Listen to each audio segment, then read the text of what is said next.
I cannot give the quote from this picture, and if you do not know the quote from this picture, I encourage you to go look it up because it's not appropriate for Rotary, but it is appropriate for our joke for today. Did you hear about the wig thief who escaped from prison?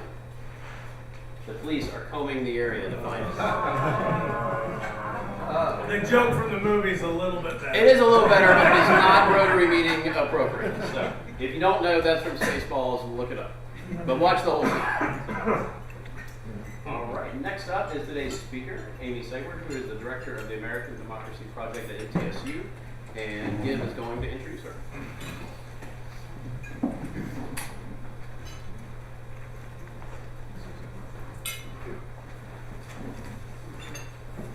Andrew texted me this morning and asked me would I like to stand at the podium today.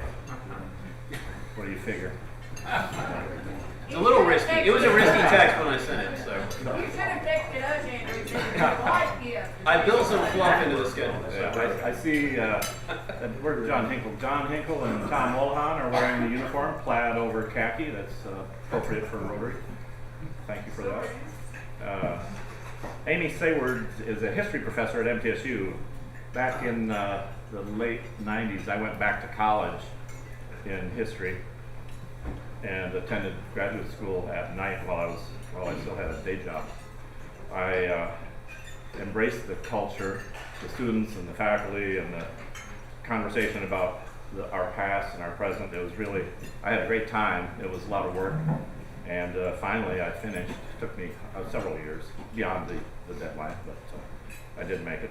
Reaffirm my belief in the power of asking questions and in the notion that the study of history does not make you a geek. And Amy is definitely not a geek, I want to say that. Over the years that it took me to finish, I got to know her a bit socially and in talking about our story in Vietnam particularly, and can assure you that she is really an interesting person. So I think her talk, despite the fact that she's nervous today, I think her talk will be fine. Amy is a history professor and the new director of the American Democracy Project at MTSU, which seeks to increase students' civic engagement. She writes on United Nations and Tennessee history, and she's also the current director of the Journal of East Tennessee History. And one question before she comes up, how many people here attended MTSU or are staff at MTSU? Just raise your hands. I'm just curious how many there are here. Quite a few, so. It might be easier to do the dig. Yeah. Let's do that. And how many people chose MTSU in their foundation football? Just Lori, I think. Amy Sayward, MTSU history professor. Come on. Thank you. Yeah. So thank you, Gib, for that very nice introduction. I'm a historian, so I'm a little old school. That's why I brought handouts rather than going with the PowerPoint route. And the first question you probably should have is, what is the American Democracy Project, right? And it was created by the American Association of State Colleges and Universities. Schools like Middle Tennessee State University, Kansas State, a lot of them had land grant sort of legacies, not quite MTSU. And the sense was 25 years ago, our students are not involved enough in their communities. They're not voting, they're not sort of civically engaged in the way that we, as a nation, need them to be moving forward. And how are we going to fix that? So they started the American Democracy Project. Our current university provost, Mark Burroughs, was the first American Democracy Project director on our campus. And then for the last 12 years, it was Mary Evans, whose father was a U.S. congressman from Tennessee for a number of years. And now I'm trying to carry on that legacy. How do we promote civic learning and civic engagement across campus? Well, we help students get registered to vote. And you might be like, well, they probably do that in high school. Registration is our first step. Our second step is, do you have a plan to vote? So I go and I visit classes and I say, okay, how many of you are registered to vote? And usually a majority of them are already registered to vote. If they're not, they pull out their phones, we go to Go Vote TN, they can get registered right there on their phone because they're much more phone people than they are paper people. But then I say, okay, when's the next election? And this fall, you know, I'm like, who knows when the next election is? And I said, well, it depends. If you're in the 7th congressional district, you have a special election coming up. If you're not, you probably have a ways until you have to vote. And I'll say, okay, the next time I'm voting as a registered voter in Rutherford County is during finals week in the spring semester. So that's not a good time for me. So I might vote early. And then they're like, oh yeah, early voting. Say, does your county and where you vote offer early voting on Saturdays? Rutherford County does, but other counties don't. Where can you vote in your county? Rutherford County, we can vote anywhere in the county. Most counties still do not allow that, right? So getting them to think through. Also, how many of you know that the first time that you vote in person, you have to vote in person in Tennessee? So that also makes it harder for our students, right, who are often from surrounding counties. They're commuting an hour or more to get to class every day. They are, you know, so it makes it a little bit more challenging for them. So making sure that they know all of the things about voting. And it's fun watching these new voters. So I've been a history professor for 26 years before I started this. And I always have given extra credit for students to be registered voters. Why? Because American history is the story of Americans voting, right? Seeking to gain the right to vote, actually voting. And so I've always encouraged them to engage in that process. And in recent years, we've voted together as a class. Now, what does that look like? Well, we all go for the first day of early voting at 8 o'clock in the morning. We hold our signs. We wear our MTSU blue. And the 6 to 8 out of the 35 who are registered in Rutherford County vote. The rest of them, you know, send me pictures. I have to tell you, other counties do better than Rutherford County. I get pictures from Wilson County of my students holding signs saying I'm a first-time voter with a background that says Wilson County on it, you know, all sorts of really cool things. So getting students registered to vote, helping them feel confident that they can go, they can do this, because it's gotten a little tricky sometimes, especially for new voters. 2 years ago, there was a new law that said for voting in a primary, you had to be I'm going to forget the exact word, like an authentic, authorized member, but there's no legal definition of that, right? But, of the party you're registered for? Of the party, if you're going to vote in their primary. I said, no, we still have open primaries in this state, right? In this state, I love our open primary system. That wasn't that way from New York, where I was from originally, north of Buffalo, New York, so I'm with you on the snow, you know, a couple feet, no problem. But it's different, right? So students, you know, they hear things in the news, they're not quite sure. So making them confident voters is super important. The other thing is, my favorite civic holiday, Constitution Day. So at MTSU, we have done up Constitution Day for decades now. Do you know it's actually a state law that if you're a state institution, you're supposed to celebrate Constitution Day? How many of you have ever participated in Constitution Day activity? Not enough, right? I've had other students reflect, they're like, I didn't know it was a holiday, I didn't know it was a law. I said, yep, it certainly is at MTSU. So we have these pocket constitutions that we hand out like Halloween candy all around campus, wishing people a happy Constitution Day. We encourage them to read it. We read it every one of our colleges, a different part of campus every day of Constitution Week. This week is, this coming year, it's going to be on a Thursday, so we'll have readings on Monday, Tuesday, Wednesday, and Thursday.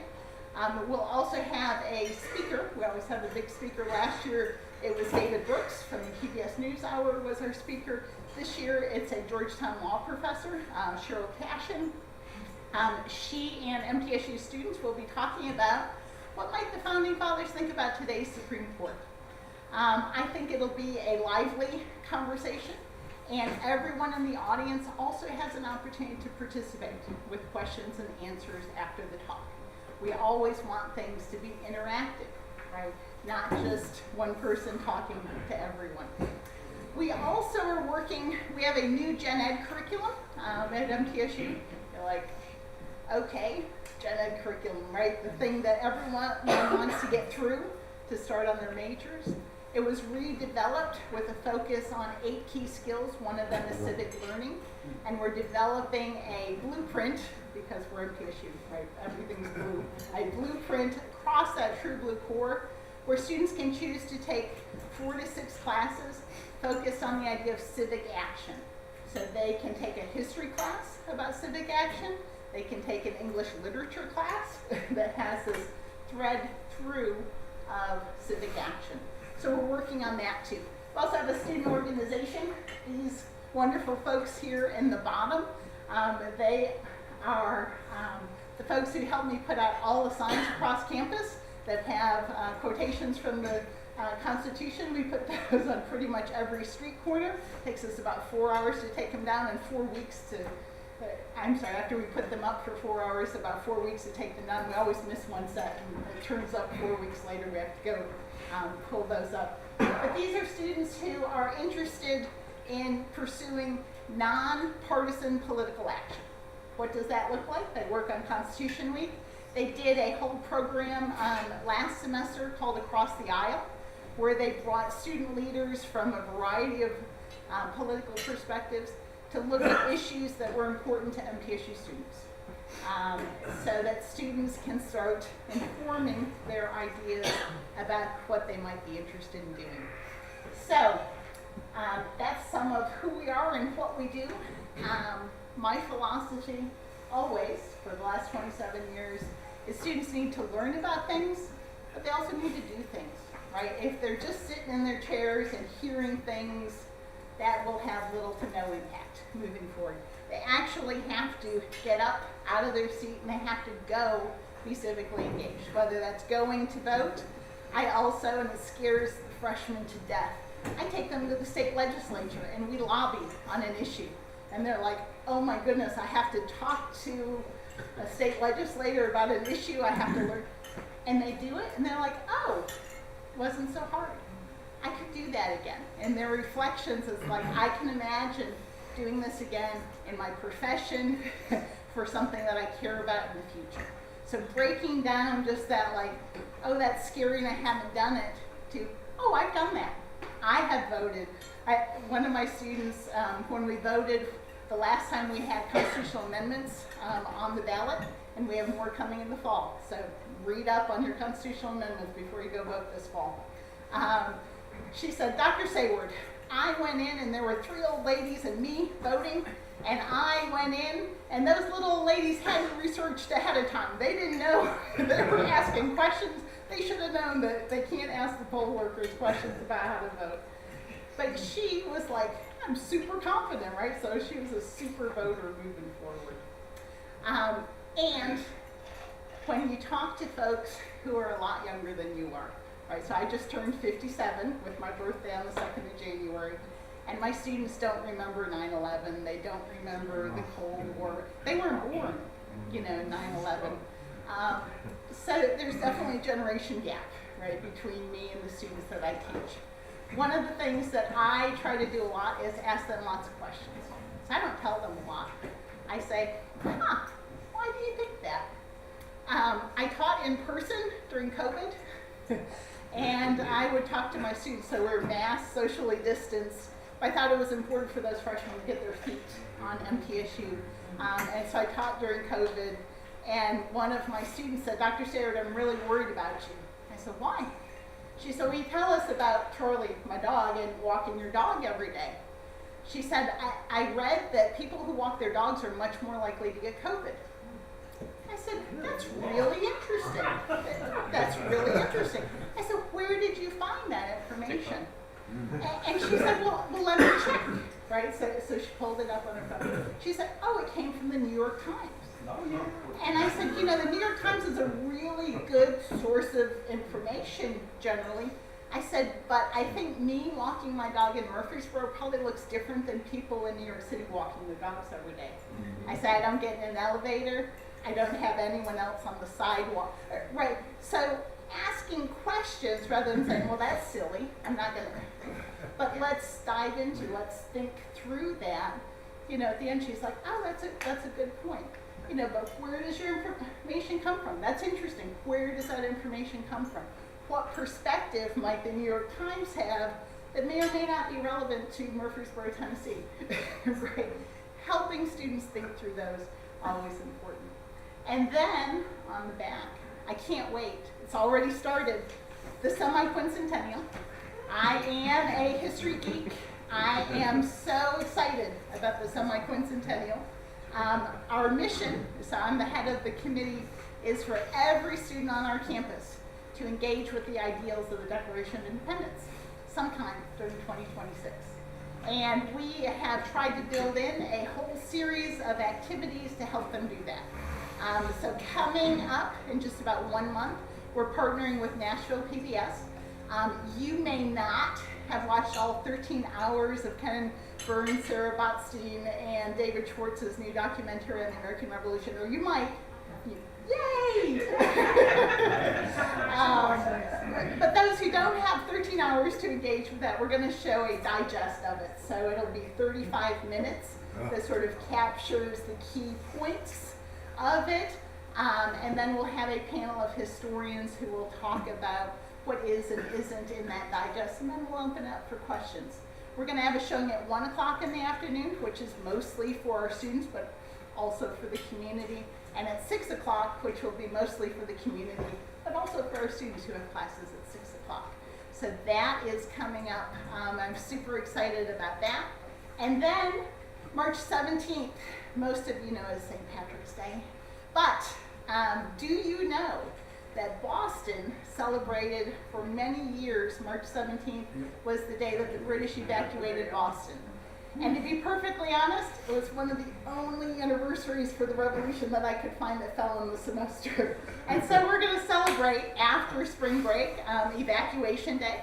What's that going to look like? We're going to read the Declaration of Independence publicly on campus, much like we did the Constitution for Constitution Week. And even more exciting, if you would like to print your very own copy of the Declaration of Independence's preamble in the font that it appeared on in the newspaper on July 5th, you can print it on a replica Franklin press. You can put the ink on, roll down the press, and have your very own printout. So we partnered with the Art and Design department, and we have a replica of Benjamin Franklin's press, and you can come, anyone can come. If there's a little QR code, you can make your appointment. Come and print your own copy of the Declaration of Independence's preamble. So we're doing that. You'll notice my cute little, the semi-Q is coming, the semi-Q is coming, right? Benjamin Franklin warning everybody. We also have a bunch of other events coming. I'm now in the Honors College, although I'm still a professor of history, every Monday afternoon, so you can come to Rotary. Then you can drive over to campus. We're going to have a set of lectures on revolutions in the spring and legacies of the American Revolution in the fall. I will have reserved parking behind the Honors building, so it'll be relatively easy for you to get in, get out, enjoy some really good speakers there. And also the Strickland lecture that the history department hosts this year is Janet Pulaski, who talks about the American Revolution and its many implications for the Atlantic world. So that's all there, and the QR code on the poster can take you to all of that. And I'm going to end with how can you help moving forward? So you can help by talking to young people about voting, about being civically engaged. And that's not a big ask, I know, for members of the Rotary. Sometimes it can be intimidating talking to the new generation who isn't always as interested in things as we are. One of the things that I think and I found work really well is sharing a story about how your civic engagement was really important to you and your development. One of the things students will sometimes say to me, Dr. Sayward, why are you so excited about voting all the time?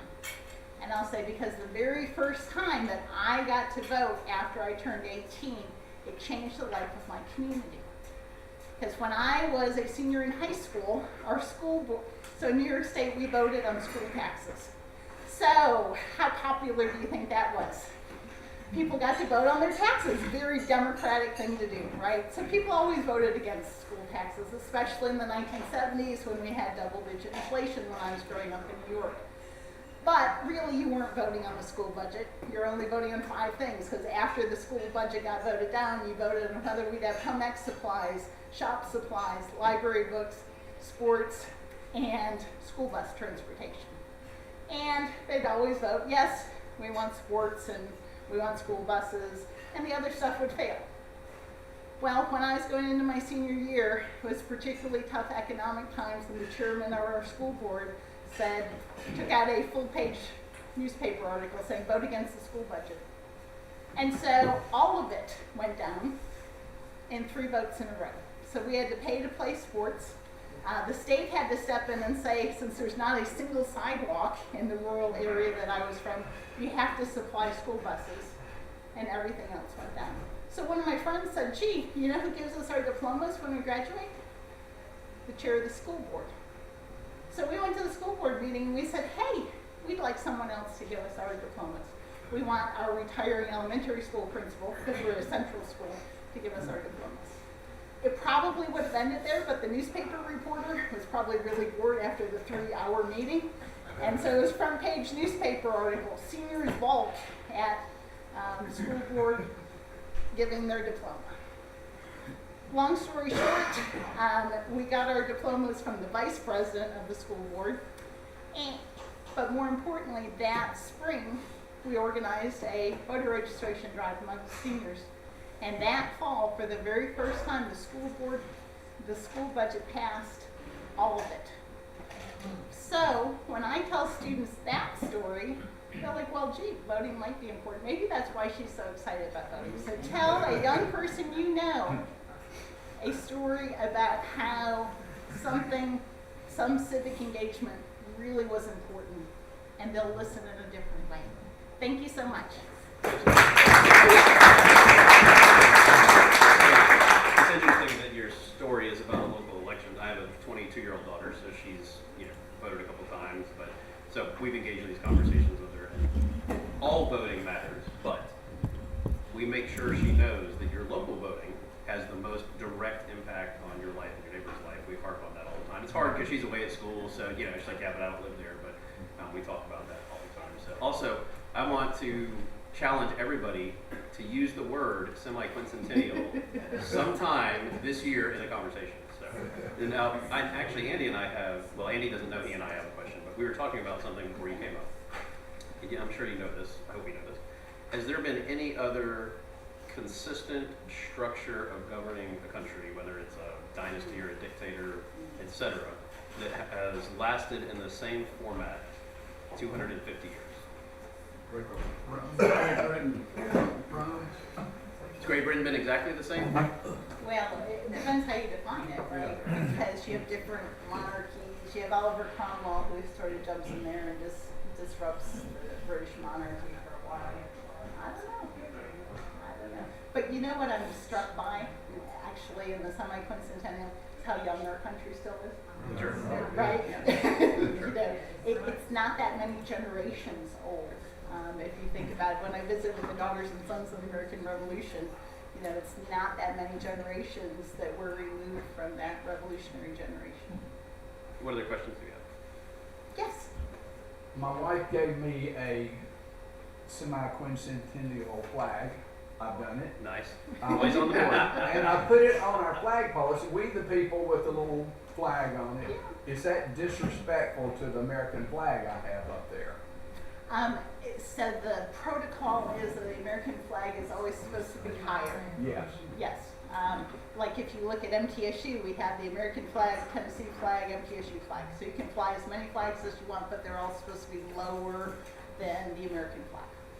Thank you. Mm-hmm. Yes. With social media being such a powerful force with the younger generation, do you see, does that equate to turnout at the polls? Is there still a disconnect between we're gonna talk about it versus, I'm just curious. There are some social media influencers who will emphasize voting. One of them, I can't remember who it was, got in trouble in Tennessee specifically. And here's a great object lesson because I explained to my students I need a selfie of them outside their polling place because it's illegal to take a photograph inside or of you actually voting inside the voting place. So again, making sure that they know what the laws are, what they can and can't do. And I always encourage, my students, I'm like, after you voted, put your sticker on and take a picture of yourself and put yourself on social media saying, I voted, right? Doesn't have to say anything else. that emphasizes that it was important to you when you did it. And if you look me up on Facebook, you'll see about how many elections we have a year, for each of those. And let me circle back to local elections and how important they are. I have worked with the League of Women Voters of Rutherford County and Murfreesboro for a number of years, and sometimes I get to moderate their voter forums. Candidate forums. And I was up in Laverne, which had, I think, 6 or 8 people who were running to serve on their Board of Aldermen. And that election was decided by a single vote. And I thought it was fascinating. So the League of Women Voters, they had 38, 40 different questions that they gave to candidates so that they would feel like, they were prepared. But one of the gentlemen he had written out his answers for all 40 of the questions. And every time I asked a question, he's flipping through his papers to find what his answer was. And we sort of went from person to person and, so it would be your turn to answer this question first and then the next one. Well, the question that I asked him, and he happened to be the first person, I said, what is it that you like about Smyrna and would like to see emphasized more in the future? Not a super hard, so he flips through all of his pages. Can you repeat the question, please?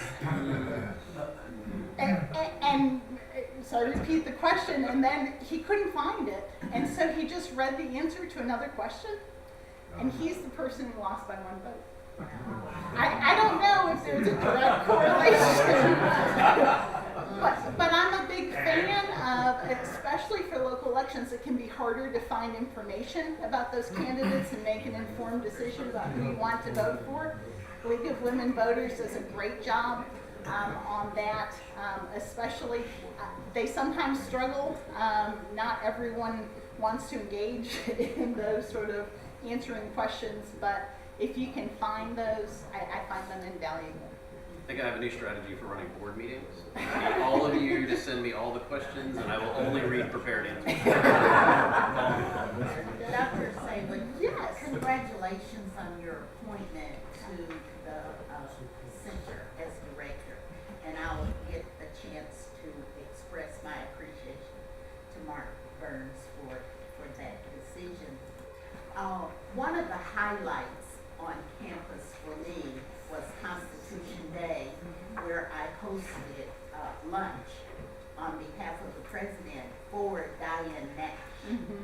And not only is she powerful and just brilliant, but it was a great reunion on that day when Kwame Lillard, one of the Freedom Riders, and Rip Patton, James Lawson, and C.T. Vivian, when they all met with her on that day as a mini reunion, a civil rights movement, because they were all on campus together at either Fisk University or American Baptist College. But you had that team of individuals in their 20s that made a tremendous impact on the concept of democracy in America. And they were there together at that time. Yeah, that was a wonderful Constitution Day. I remember it very clearly. Our speaker this coming year, Cheryl Cashin, in addition to being a law professor, she was, I think she was a 2-year-old when her parents, who were civil rights activists in Huntsville, Alabama, she was there when they were arrested as part of a sit-in in Huntsville. So she has that connection to the civil rights movement. The American Democracy Project's Constitution Day speakers have focused on all 3 branches of government, state and national government, and civil rights, sort of across its. I can't remember, Mary put up all of the posters for past Constitution Days in the office before she retired. I think we're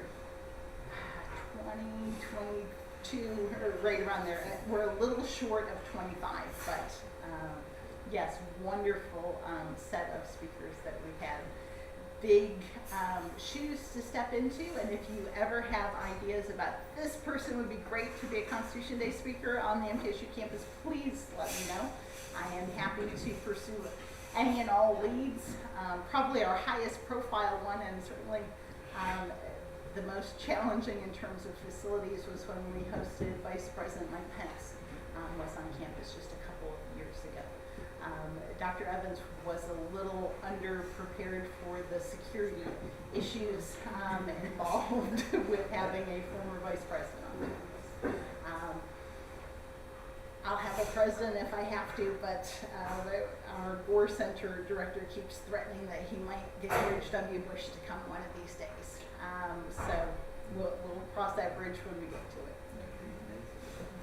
Other questions? Yes. I appreciate your visit to Rotary Club. You know, I enjoyed talking to your group and student last time, and also the professor from MTSU Michael History, Curry Perkins. He used to bring the students who come to visit the temple, so they can learn about the history of how the immigrants come, or refugees come to Rutherford County. So we have about 8,000 around here in Rutherford County, and most of them become U.S. citizens. So I encourage them to go to work, and Dr. Warner, Dr. Clark, you know, be talking about the election. I appreciate the time. Well, and so when Mr. Sereno comes and visits my Vietnam War class, you know, it makes the Vietnam War that they've been studying that seems so long ago and so far away, suddenly local, right, to understand the ways in which that war, all that time ago on the other side of the world, reshaped what Murfreesboro looks like. Such a valuable lesson to them. I'm always very thankful to them. I think I have one final question for Jeremy. Did you ever get it? No. All right, we got no more. Thank you so much. You have much more patience than me with young folks, which is why you have the job you have and I have mine. But I will try and remember to ask my daughter more, why do you feel that way? So, but I will tell you my one proud dad civic moment was sometime in high school. There was some bill, I don't remember if it was a state or federal bill, what it was. But she made a comment based on the title of the bill, and I could tell it was based on something off of TikTok said about it. And I did ask her, did you read the bill? She's like, well, I read the story about the bill. And I said, well, that's not what I asked you. Every single bill in this country that is proposed and passed anywhere, there is a congressional website, whether it's state or federal, whatever. Read the bill. As a matter of fact, don't just read the bill. If you can read the previous version of the bill and the one before the amendments and all of that, you know, read through it and understand what's happening, and then be mad. Or don't be mad or whatever. So fast forward a couple of years, she had a roommate that did the same thing. And she told me, she's like, Dad, I asked her if she read the bill. And she hadn't read the bill, and then she went and read the bill, and then she said she thought I was right. And it's sort of, to your point, John, it's the TikTok lesson, right? Where did you get, because I bet they did not read the New York Times. I bet they read a TikTok post of the headline from the New York Times article, and all they read was, walking dogs gives you COVID, right? And it's a big challenge, John. You know, I think with all young people that just want to read a headline and move on, and like, don't even read the story. I told her that. Don't even read the story. Read the headline, find what they're talking about, and then go read what they're talking about, and then figure it out. So it's a challenge, but I appreciate you, and I will try and have more patience in this conversation. I'm not known in my household